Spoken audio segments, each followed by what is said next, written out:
I'm going to let you, I'm going to start with Alex. If you'll introduce yourself and who you work for. Hey everyone, it's good to be here this evening. My name is Alex Vazquez. I'm the Montgomery County and Howard County lead community organizer for the Casa organization. And I'm going to be transferring to more of a national role in the upcoming days with the Casa organization, but I'll still be doing a lot of work in Howard County. Would you mind just explaining who Casa is for those people who aren't familiar with your organization? Yeah, of course.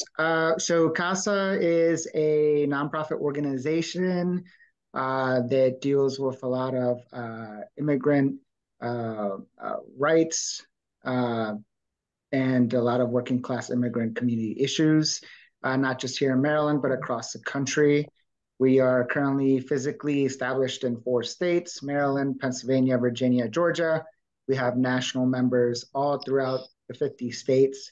And again, we do a lot of work and services when it comes to working class immigrant communities, Black and Brown communities as well. And we also provide a lot of services in the centers, which could be found in Baltimore, Howard, in Montgomery, Prince George's County, and much more.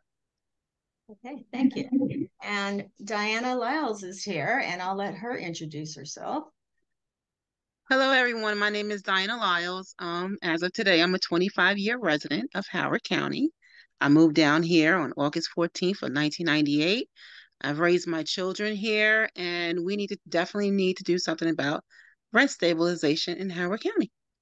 And I'm welcome, and I'm looking forward to assisting in anything that I can possibly do to make that happen. And I hear Martin is going to be on in about 30 seconds. But in the meantime, I'm going to ask the first question to Alex. What is rent stabilization? The $1 million question.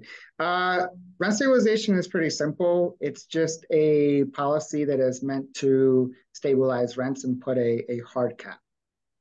It is a policy that is not very common in the United States. There's just a little over 200 jurisdictions that have some sort of form of rent stabilization. Sometimes you may hear it as something called rent control, right? But simply put it, right, it's just a measure put into place in order to cap rents from exceeding a certain percentage. So that's the $1 million question. But I'm going to go to Diana right now. I said many people might question rent stabilization if it's really needed in a wealthy county like Howard. What is your reaction when people suggest that there's no need for rent stabilization in Howard County? Well, my reaction is this. I currently received a rent increase of $985 a month, which is outrageous. I am a housing choice voucher recipient, and I believe that, thank God, that due to me being on the voucher program, I just signed a new lease just this past Friday, and they did not increase my rent because housing, I guess, would not allow them to do that. So thank God that I had those measures in place, but I feel for everyone else who does not have those type of resources. And in order for people to be able to live here and afford to live here and be comfortable here, having outrageous rent hikes like this needs to have a cap on it, period. People are not going to be able to afford to live here with these outrageous rent increases of $900, 36%, 58%, 70%. It's ridiculous and it needs to stop. Thank you. And I'll just put this question out to everyone. What sorts of people tend to be against rent stabilization, and what are the main ones that typically will fight against this? Well, I think a lot of landlords and developers are usually against any type of rent control, rent stabilization policy. I think the main reason is obviously that it hurts profits, right? It hurts profits for them, for the shareholders, especially amongst those large corporate landlords, right, that are Wall Street backed up. And so those are usually the traditional people who are up against any type of rent stabilization measure.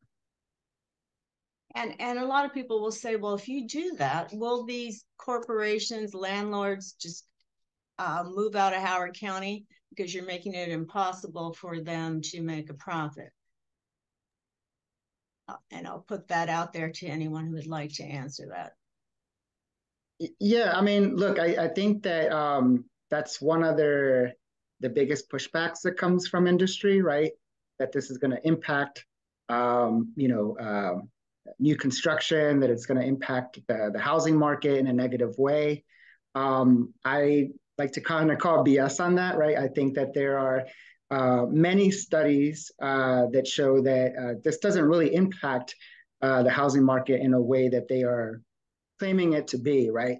But as we kind of dive into the details of rent stabilization, there's a lot of things that protect them from them being able to have a reasonable rate of return. And so again, if you're looking at other jurisdictions that already have this policy in place, you'll see that it has a very minimal impact when it comes to new construction. But when we're talking about deeply affordable housing that needs to be built in order for people to be able to live where they are, a lot of it doesn't come from private development. Okay, thank you.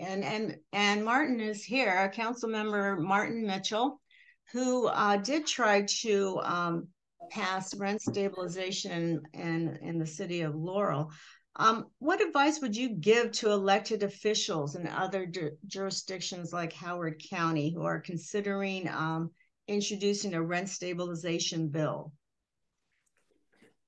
So I would say a few things. One, rent stabilization, we did try to pass it here. Casa, they were instrumental, and they have a force in the Laurel community now moving forward because people saw what they tried to do on housing. And I think that it was important that we didn't give up the fight. Like many of those same people, that were disappointed in Laurel, that, didn't receive the bill from leadership that they wanted, they went to the county council and they advocated there. They went to Mount Rainier to support their efforts as Mount Rainier became the first city to in Prince George's County to get rent stabilization. And so like what I would say to other elected officials is like, please listen to the will of like your community and the residents that live there. It was a very eye-opening experience, having, really discuss that issue in my city, because during the time we were discussing it, we were actually going through rent strikes and supporting residents who were, going on rent strikes. We were actually helping tenants negotiate rent increases of 30, 60%. And so like, firsthand, while we're trying to, talk about the problem, we're also seeing the problem firsthand in the community. And so I was talking to the landlords, I was talking to the lobbyists. And the biggest thing that it really came down to is they really, a lot of them, have ability to make a lot of money. And we didn't want to, stop their ability to make money, but we also want the people to be able to live, right? And so some of them said, why are you picking on me? Like, you're not picking on the grocery stores, you're not picking on the gas stations. But a lot of times, as I mentioned to them, there is price controls in place. And when, things do happen, we put other regulations to help with inflation, right? So there are these things in place. But when it comes to housing, you guys might jack the rent up 30% on a renewal, right? And I said, how much are you going to pay for your grocery, or percentage of your monthly earnings would you use for your groceries? A lot, but a much smaller percentage than you would use for your rent. And so like, that's why it was so important to, focus on housing, because I think, funny enough, like the organizing director of Casa, Trino, says like anybody would pay any amount to keep a roof over their head. And it's true. If you raise it to 5,000, 6,000, we're going to still figure out how to put a roof over our head, even if it's far, far beyond our means. And so like, I would tell that the legislators to continue to listen to the voices of their residents. Like when this was going on, there was thousands and hundreds of signatures being signed. You actually saw residents getting engaged. Like, because at the city level, what I saw is like, I saw a lot of conversations about, you know, bike lanes and purchasing new trucks for DPW, right? But not as many conversations about rental assistance, about rent stabilization. You know, one of the things that really helped me is when I looked at rent stabilization, we also looked at a bunch of other policies, right? And so we looked at just cause, we looked at, you know, vacancy control. We looked at a bunch of different policies that can help renters. And one of the things I learned is in the state of Maryland, handshake lease agreements are legal. And so let me say that again. In the state of Maryland, handshake lease agreements are legal. And so, like, you know, we thought about as a city making sure to, you know, mandate, hey, you know, it has to be a written lease, even if it's a month by month. So, you know, listen to your residents. Listen to your residents. That'd be my good advice. And I'm going to go back over to Alex because you just had the fight in Montgomery County. And we're just going to ask you, how did it go? Where did you meet the most resistance? And what was the most helpful in that fight? Well, we made history, right? We became the first county in Maryland's history to pass a permanent rent stabilization measure. So that says a lot. As I mentioned at the beginning, this is not an easy fight. There are just a little over 200 jurisdictions that have rent stabilization protections put in place. And there's a reason for that. There's a lot of complexities when it comes to passing a permanent or even a temporary rent stabilization measure. You are up against a $1 billion corporation that doesn't welcome these types of measures. And so I just want to recognize the history behind Montgomery County passing a permanent rent stabilization measure. I think that there can be a lot said in regards to whether this is the strongest bill possible or not. I think time will only tell what areas could have been strengthened, what areas were successful. This is a new measure that's going to take time to really implement and really see what the data is when it comes to the collecting of just information that we didn't have before. While there are a lot of great studies out there, there's a lot of studies that are missing, a lot of information that we often don't get when it comes to rent stabilization policies across the country. So I do want to point out just some successful components of the bill. Obviously, the main important one is the percentage cap, right? This legislation is a 3% floor plus CPI with a cap of 6. And some of you are probably confused, like, what does that mean, right? I think the most important part is a cap of 6 and for the ability for the cap to fluctuate to a lower percentage when inflation is at its lowest, right? We also have a form of vacancy control, which is very important in this piece of legislation. Vacancy control protects the unit and the tenant.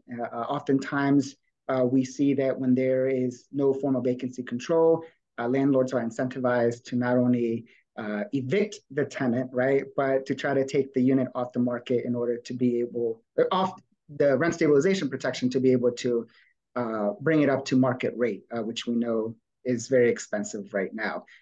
We have protection against miscellaneous fees, right? During our temporary rent stabilization in Montgomery County, we saw landlords starting to get creative with fees and trying to go around this temporary rent stabilization protection during COVID. And so we ensured that we had protection against that. And most importantly, the amount of people that it covers. We believe that this bill will end up protecting hundreds, if not thousands, of renters in Montgomery County. We have nearly 400,000 people who rent in Montgomery County. You have to remember Montgomery County is a county that's slightly above 1 million people. So that is a lot of renters. And while not everyone will be covered by this legislation, right, it excludes municipalities that have their own form of government and they would need to pass this. There's a lot of people who were included in this, especially a lot of vulnerable renters, which we know are traditionally Black and Brown and immigrant community renters. Thank you. So when you're talking about municipality, are you talking about the city of Rockville? Yeah, so we're talking, I mean, the big heavy hitters are the city of Rockville, the city of Gaithersburg. We know those two cities are the most diverse cities when it comes to population and renters. And there are other municipalities a lot smaller than those two. The only municipality that has a form of rent stabilization, as we know, is Tacoma Park, and they've had rent stabilization for quite some time. And they actually have their own form with a different percentage and different criteria. So the one that just passed in the county obviously is not applied to Tacoma Park because they have their own form of it. Okay, thank you. I'm going to go back to Diana right now. And because you talked about housing vouchers, would you say that tenants on the voucher program could also benefit greatly from rent stabilization? Or do you think that's a conflict at all? If you could explain. No, it would be a conflict if the landlords be raising the rents, these outrageous rents, because then it will put them over the voucher allotment per unit. So for an example, they raised my rent up to $3,600 a month, and my voucher was only up to $3,400 a month. So it would have been over what the voucher allowed me to rent.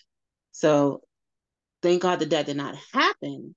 But other individuals who are on a voucher program or who is not on a voucher program and don't have these type of resources, what are they going to do? So no, I think it definitely will conflict, because once again, these prices that they're raising the rents to, far as 36%, 58%, and even 60% is really ridiculous, and it needs to stop.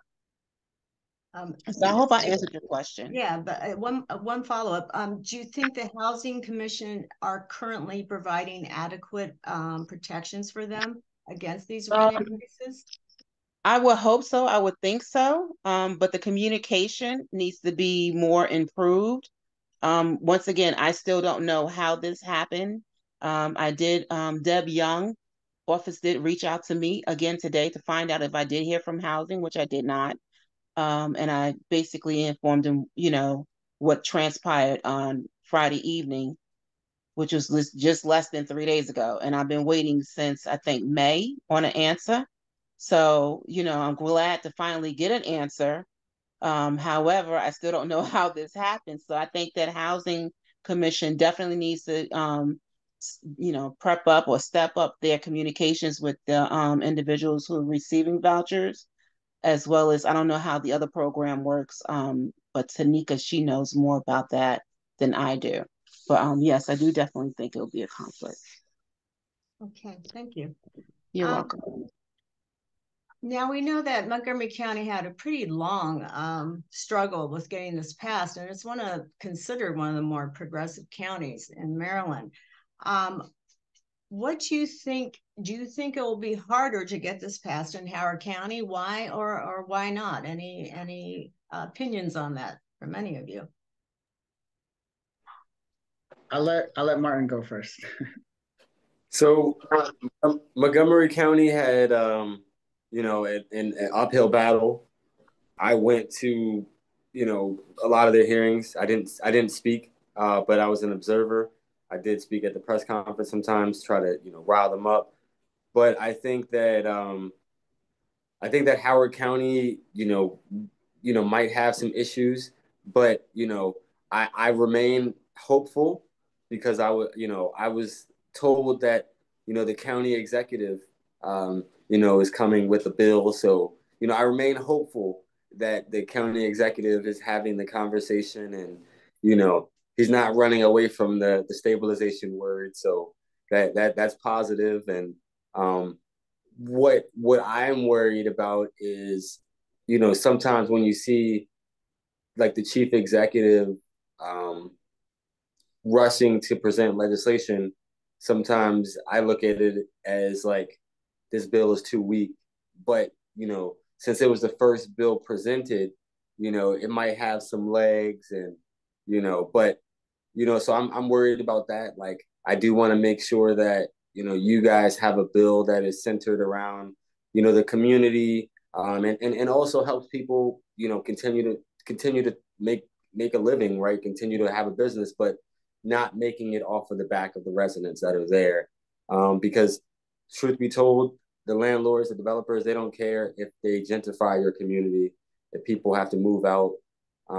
You know, a lot of the landlords in which I had met didn't actually live in the community where they owned property. And so, you know, it was a lot of residents being displaced. So I think that Howard County, you know, could have an easier time, but hey, you had two other counties do it, right? So I think that you can always fall back and say that, you know, Prince George's and Montgomery County have accomplished it. And so now in Howard County, we have to. And can I just add in, Kat, as Martin said, it is doable, right? We already had two counties that did it. But I just really want people to understand that this is a very tough fight. And if it happened in Montgomery County the way it happened, right? I think the good thing, right, is that we got all 11 council members to go on record and say, yes, we need a form of rent stabilization. But if it happened in a county, in a progressive county, quote unquote, such as Montgomery County, it is not smooth sailing. Again, we have to remind ourselves that we're up against a billion-dollar corporation that will spend billions and invest a lot of resources to ensure that rent stabilization doesn't come to a local jurisdiction. So it's definitely going to take a lot of people power to get this across the finish line. There's going to be some major hurdles that are going to come your way, right?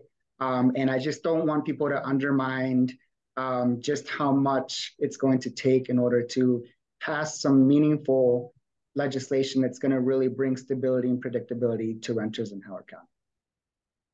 And with that, I'm going to open it up to people in the audience. If you would like to raise your hand, we'll call on you and you can ask questions while we have our three panelists here. And if you don't know how to raise your hand, you could just unmute yourself and say you have a question. And I know Tanika's probably in here and probably wants to add something, but oh, I see a hand. Cassandra Harper. Hi, everyone. I actually work with Kathleen at the Montgomery County Public Libraries, and I serve on the executive board of Local 1994 McGeo in Montgomery County. So hi, Martin, I met you last week. But I have two questions. One, are many of these landlords out of state, like they're large corporations, multi-state corporations that are not located or even based in Maryland?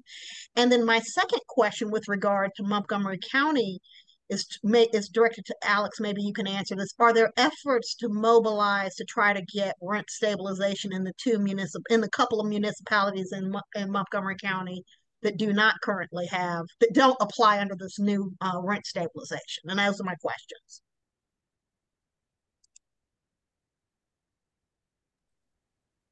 Well, I will let, of course, Alex answer that second part, because I think I think that their bill, that's how it would have differed from Prince George's in some regard, because I know that, you know, the municipalities are still included under the temporary one we have right now.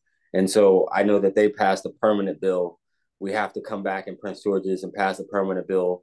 They had a work group meeting actually today. And so the work group will make recommendations to the council at the end of that year. I would say that one of the things that I realized during the rent stabilization fight was when I found out how many of the landlords lived out of state, but also a lot of the single family homes were being purchased by, you know, people who live out of state, and like some of them were foreclosures. And then, so, you know, they would either just sit on the property.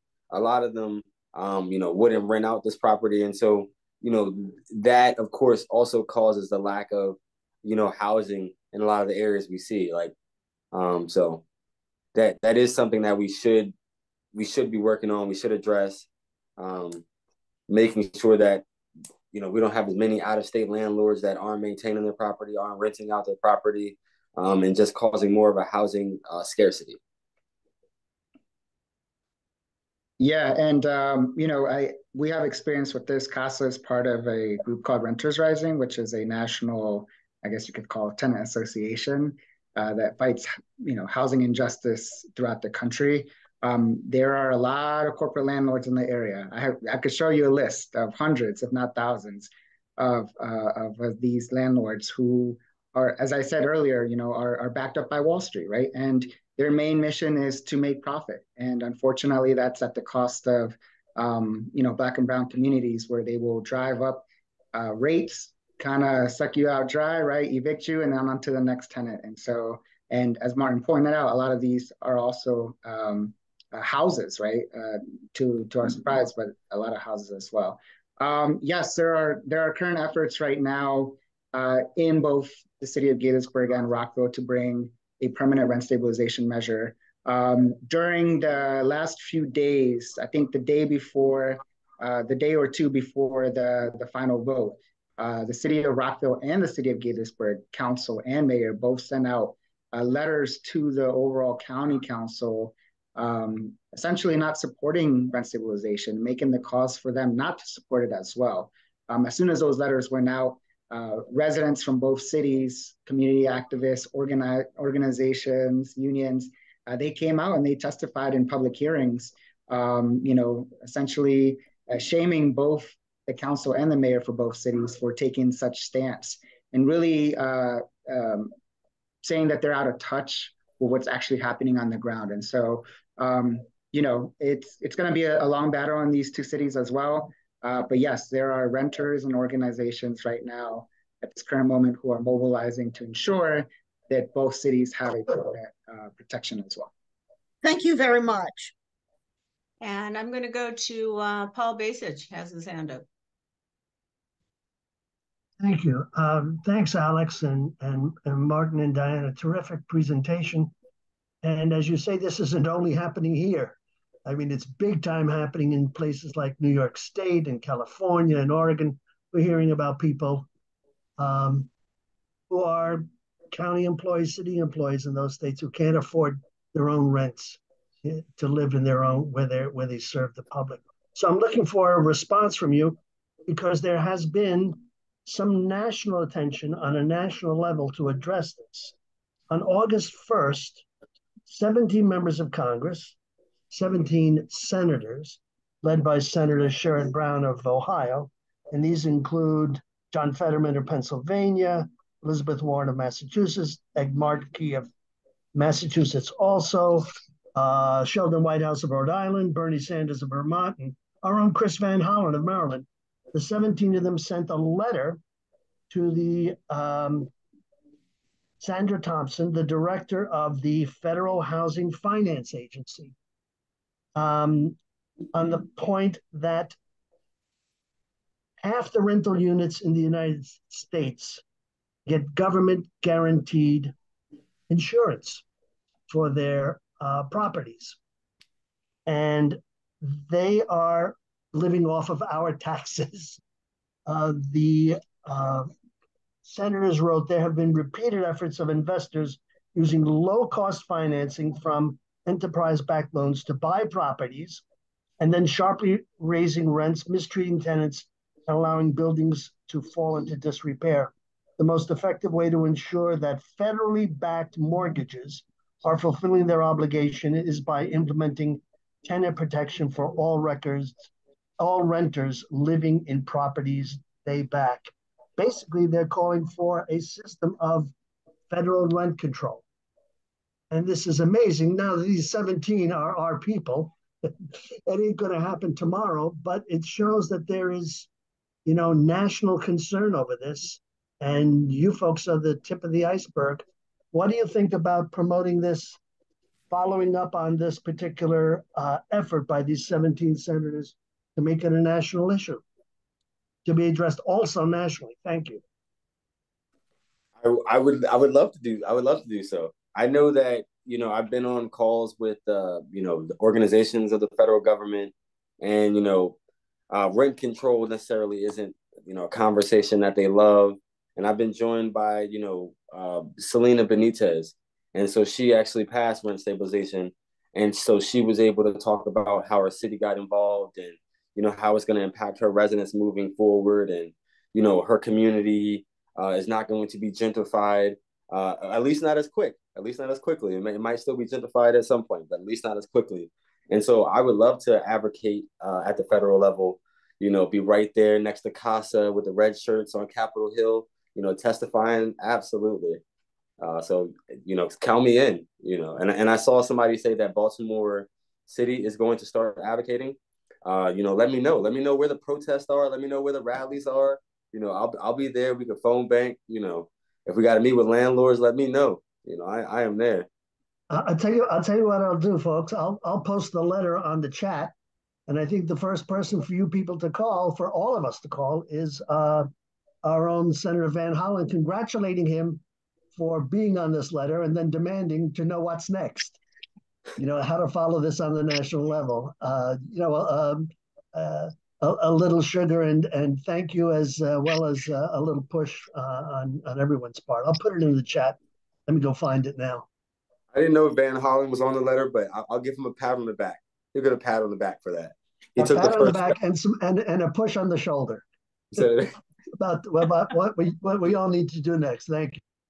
I have a question that I realized I did not ask, but what do you think is the best thing for Howard County residents who really would like something like this to be passed for our residents, and also people renting who are suffering right now? And I know people who have been evicted, to organize to make sure that our council members and and Calvin Ball understands this is something we really need. What do you think is the best way to organize? For me, creating those spaces and where people can gather and you can invite those elected officials, right? Like, in Laurel and in Prince George's, we found safe spaces like the Boys and Girls Club.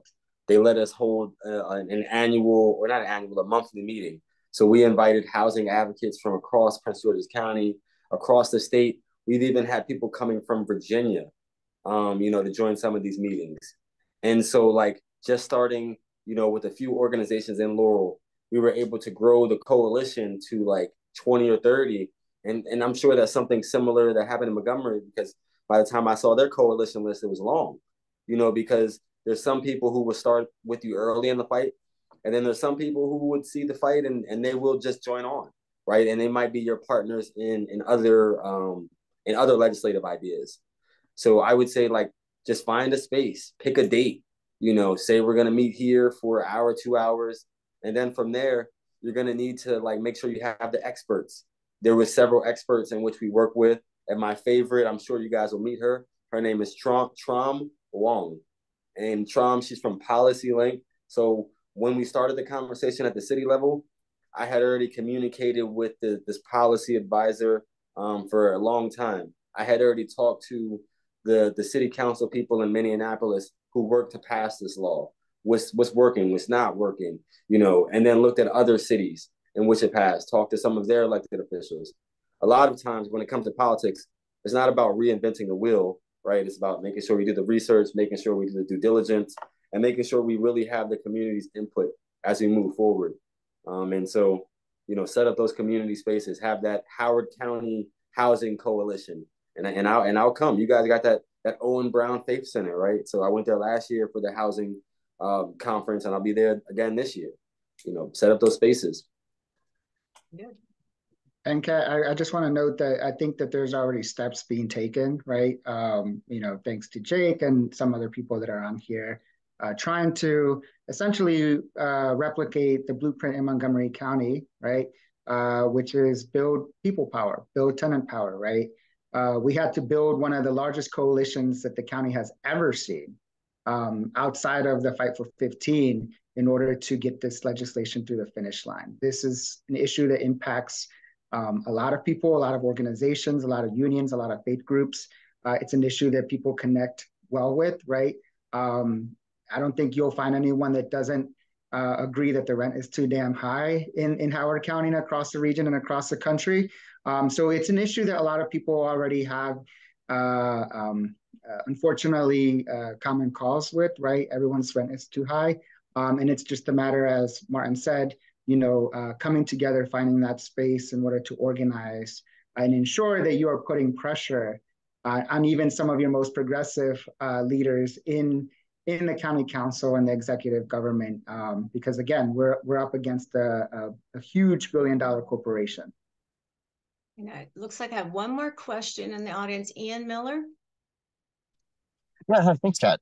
So I'm in from Baltimore County. I think Baltimore County and Howard County are kind of like similar in that there aren't like smaller local municipalities within like the larger county. Like, right, like Baltimore County doesn't have any local municipalities. And like we've seen that like you mentioned, like Rockville, Laurel, like smaller areas that you can get those first kind of wins and then it helps build momentum. And I know that like Prince George's County and more progressive infrastructure and more of that people power that's been built.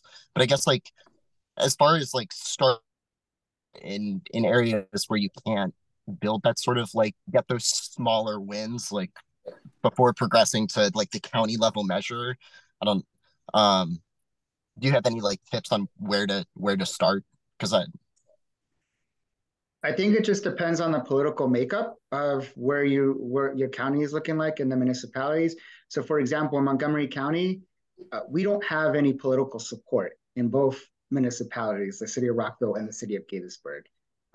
We had some at the county level, and so that's why we chose to start this county-wide versus the municipalities, right? Because we just didn't have the political power or people that wanted or had the political will to get this across the finish line.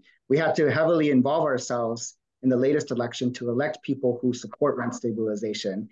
And I think that we elected enough people to get this across the finish line. And I'll let Martin talk a little bit about Prince George's County is the complete opposite, right? They had their wins first at the municipality level because they had political power and will at those levels, but they may not have it, well, not yet, right? But just as strong as the one at county-wide. So Martin, I don't know if you want to talk about Prince George's. So the different perspective in Prince George's and in Montgomery County, and I'll be fair, the county executive in Prince George's County was forced to support rent stabilization, right? Was forced to support rent stabilization. You know, it's not the elephant in the room. They were forced to support rent stabilization because, for one, we all knew they had higher aspirations, and then two, they had a progressive block of the council which was pushing rent stabilization. And so, it was in the kind of the vein of like, I'm gonna get with the program, I'm not gonna get with the program, right? Like, am I gonna, not support something that a lot of the residents would support and the council supports? Like, is that a smart decision? So no, the county executive supported it, and they had a couple asks as far as concessions. Montgomery County, it was a little bit different. You had council members who were doing a great bill, and then you had council members that were doing a landlord favorite bill, and then you had the county executive that was like, oh, that landlord bill better not pass because I'm gonna veto it. And so you had the county executive who was pretty strong on rent stabilization from the get go, and so like they knew that that landlord friendly bill would have an issue, and so they came to a compromise. Right. And, a pretty good compromise at that. In Prince George's County, you had some different dynamics. And it's going to be interesting, moving forward because, we were all excited about the work group and thought it was going to be great. But then it took longer than the work group to actually get people on the board. And then it's a lot more people than we expected on the work group. Like we expected a very tenant friendly work group and to have a lot of voices of advocates and researchers, people from academia, but there's a lot of business interest that is on a working group. So it didn't necessarily turn out how we wished, but we're making the most of it. And of course, when it comes to a permanent solution, I hope that we do as well as Montgomery County or even better. And so. Those are the kind of dynamics. I'm being honest with you. One was forced to do it, and it was more of a political gesture. I don't think that to this day, our county executive is ecstatic about rent stabilization. But I hope that changes, and I hope more of the elected officials look at rent stabilization as a possibility because at the end of the day, I think one of the things that I heard in Montgomery County, like, if you enact rent stabilization, it's not going to make things cheaper, right? And I think that the argument that I've made to the landlords is nobody nobody's upset at you for raising rent. I think we're most upset at you about the rate of change. Like, the rate of change is astronomical to an everyday person, especially when I'm talking to a senior citizen who's thinking about, they've been on a fixed budget. They've worked on this budget for 20, 30 years, and now it's really the decision, am I going to eat today, or am I going to, pay my rent, and so, like, it becomes a very serious conversation. And so, that's kind of, in Prince George's County, I remain hopeful. And I want to be more like Montgomery County, because you guys have an office of tenant and landlord, like association. It's so all the disputes that happen, they will be reported to this office. All instances of rent abuses will be reported to this office. And so when you want to bring forth a policy like rent stabilization, you have a lot of data to prove, hey, they're abusing, or hey, they haven't raised their rent this much, but now they're raising it this. So you have all this data, you have all this empirical evidence right here, before you, and you don't necessarily have to go gather it, and you're just pulling out of left field, because you're going to hear the landlord lobbyists say some of the craziest things. They're going to come out there and say, oh my God, your community is going to be a ghetto now, and everyone's leaving. We're going to take it right up to the next county, and you're going to hear everything, this, that, and the third. But I promise you, you'll pass rent stabilization, and business will continue as usual. And I have another question from Reverend Kathy Jordan. I don't really have a question so much as I want to comment on what Councilman Martin just said. The latest study that has just come out has put poverty as the 4th leading cause of death in the United States. And what we know here in Maryland is 36.1% of the population is either poor or low income. That's in Maryland. And a lot of these statistics were before the pandemic. So if the average wage is around $12.50 an hour, and it would, in order to meet basic needs, a household with 2 adults and 2 children need to earn over $27 an hour. And that's to be able to afford a modest 2-bedroom apartment. It would take them 93 hours a week to work. We have to have rent stabilization. We have to have people understand that poverty is growing. It's not getting less. And it's the 4th leading cause of death. And that comes from, poverty causes poor health. Poverty causes evictions. Poverty causes these things. And I think that also has to be stressed when we talk about the importance of rent stabilization. Thanks. I agree. And I don't even know, what was her name again? Reverend Kathy Jordan.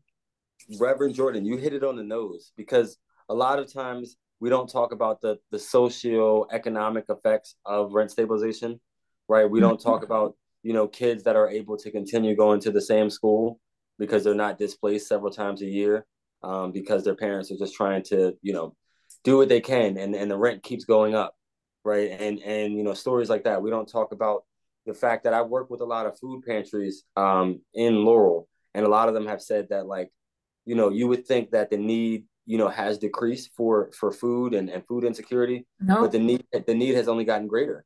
The need has only gotten greater, and they don't necessarily have as many resources, right? And so, yeah, I speak to what Ms. Jordan said. Those are the things that we don't always think about, so. Yeah.